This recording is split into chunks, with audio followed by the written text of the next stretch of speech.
going back to Web of Spider-Man, like I think that was like the first one that I wanted to expose myself to before I even saw Monster Manhattan. Because as soon as I saw the teaser for it, I was like, okay, let me see if this guy's got other works. Because like usually anyone in the fan film like genre, I'm gonna just call it a genre, just like that way.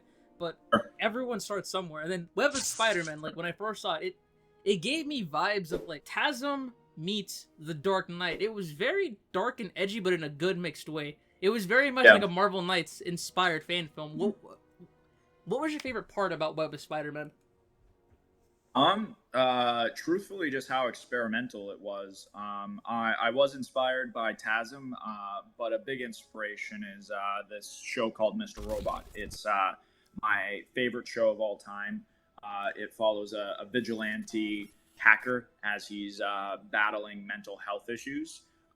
And just the style of Sam Esmail, the director, had really moved me and inspired me into creating a new take on Spider-Man. At that point in time, I was trying to make my own stamp on the character, and it was my first outing. I was an edgy 16-year-old kid, and at points, I think I took it quite too far.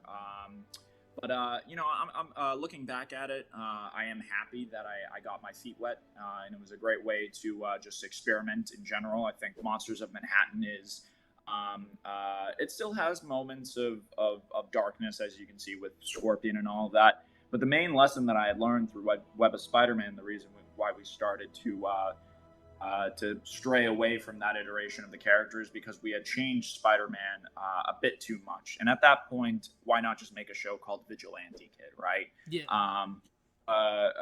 If you're changing the character, changing the heart of the character, changing the core of the character, then there's no reason to do a disservice to the IP, right?